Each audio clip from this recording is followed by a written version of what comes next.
अधिक वीर, बलवान व कुशल योद्धा। इस दायित्व की पूर्ति हेतु कोई हो भी नहीं सकता।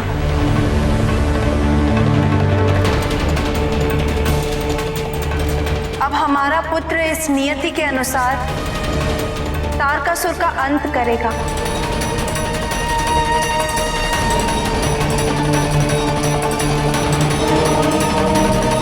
और उसके अत्याचारों से इस संसार को मुक्ति दिलाएगा।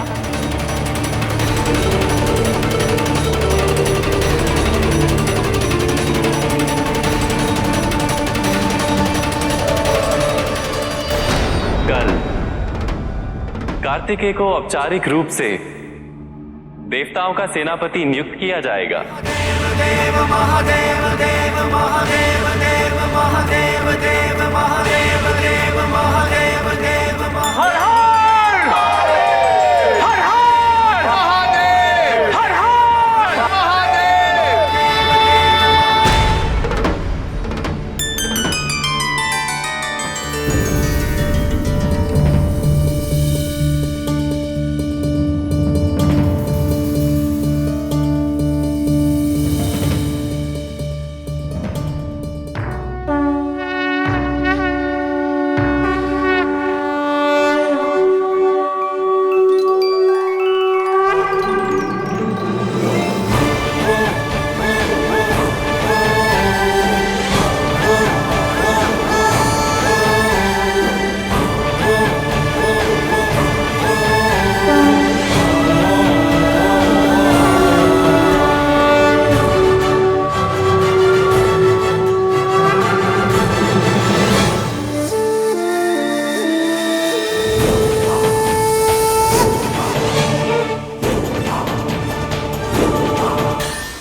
हमारा सौभाग्य है कि हम अपने पौत्र के इस गौरवपूर्ण समारोह में सम्मिलित हो सके।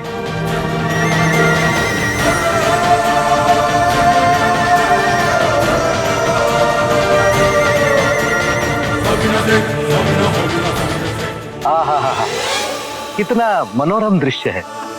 कुमार कार्तिकेय का अभिषेक। आहा,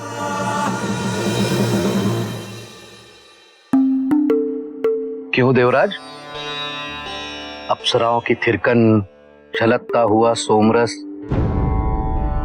और आपका सिंहासन, सब कुछ वापस लौटने का आभास हो रहा है कि नहीं? मुनिवर, ये समय ऐसी बातें करने के लिए उपयुक्त नहीं है। इस समय संसार को तारकासुर से मुक्ति दिलाना प्राथमिकता है।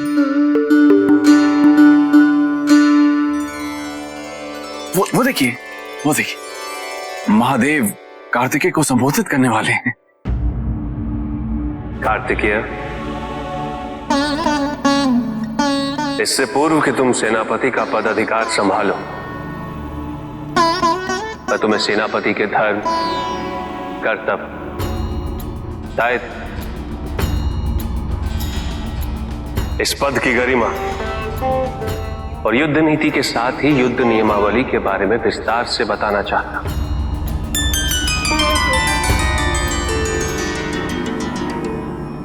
मेरा कथन ध्यानपूर्वक सुनो पुत्र। सेनापति की सर्वोपरि विशिष्टता जन कल्याण हेतु दिए गए कार्यों का निष्पादन है। तत्पश्चात उसका दायित्व अपने नेतृत्व में आने वाले सभी योद्धाओं की रक्षा और कल्याण, उनके निजी सुख और संरक्षण का स्थान उसकी प्राथमिकताओं की सूची में सदैव अंतिम होती है।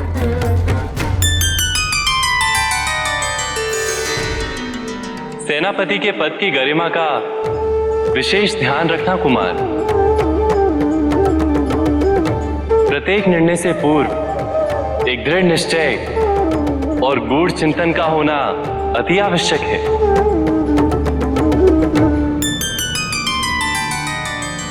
अपने उत्तरदायित्व को पूर्ण करने हेतु तुम्हें ज्ञान और सूचना को एकत्रित करना अनिवार्य होगा कार्तिकेय। ब्रह्मदेव का कथन सर्वथा सत्य है पुत्र।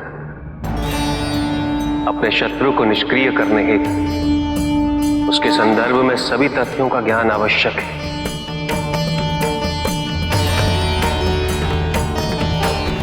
कभी भी यह समझने की भूल ना कर कि तुम्हारा शत्रु शक्तिहीन है। प्रत्यक्ष है कि तुम्हारे शत्रुओं को तुम्हारे सेनापति बनने की सूचना प्राप्त हो गई। अतः तुम्हें और भी सक्रिय और सचेत रहने की आवश्यकता है।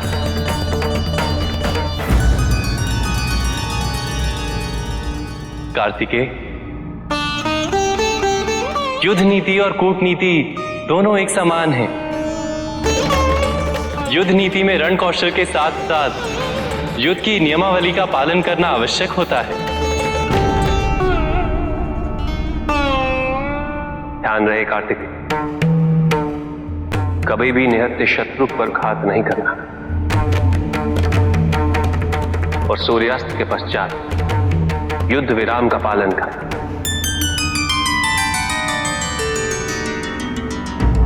ये दो नियम किसी भी युद्ध के महत्वपूर्ण नियम होते हैं। ना कभी इनका उल्लंघन करना और ना ही कभी होने देना। सेनापति को अपने अधीनस्थ पदाधिकारियों का, अपनी सेना का और उपलब्ध साधनों का अपने स्वार्थ हेतु दुरुपयोग करने का कोई अधिकार नहीं।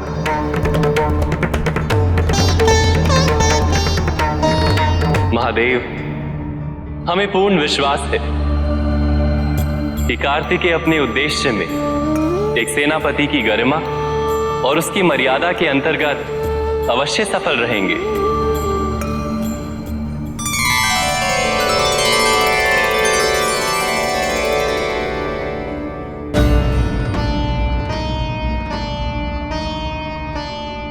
महादेव, अभिषेक का मुहूर्त आरंभ हो गया है।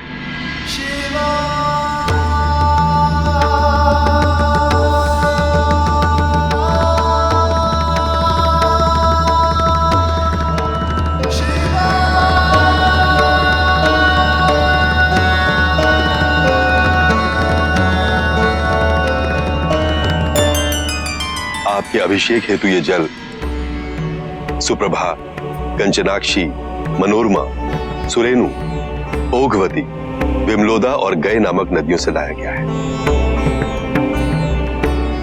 गंगा च जमुने चैव गोदावरी सरस्वती नर्मदे सिंधु कावेरी जलस्मिन् सन्निधम कुरु, अर्थात इसमें 7 सरस्वती नदियों के जल के साथ 7 पावन नदियों का जल भी मिश्रित है।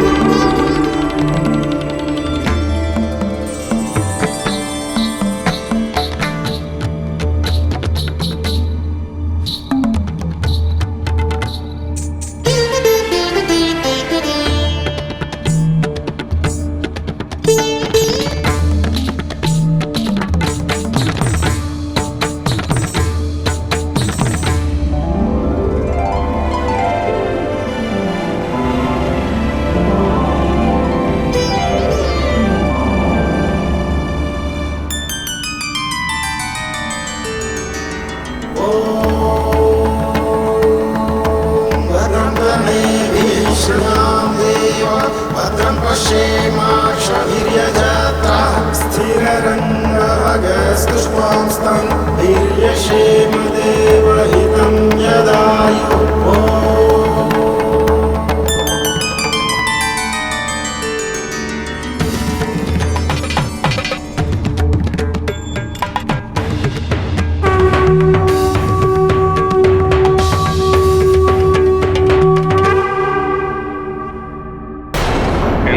देवताओं को हमारी योजना का तनिक भी अनुमान नहीं। यदि होता तो कार्तिकेय को सेनापति बना के ये सोचने की भूल कदापि नहीं करते कि विजय उनकी निश्चित है। इस बार उन्हें ऐसी पराजय प्राप्त होगी कि वो जीवन नहीं मृत्युदान मांगेंगे।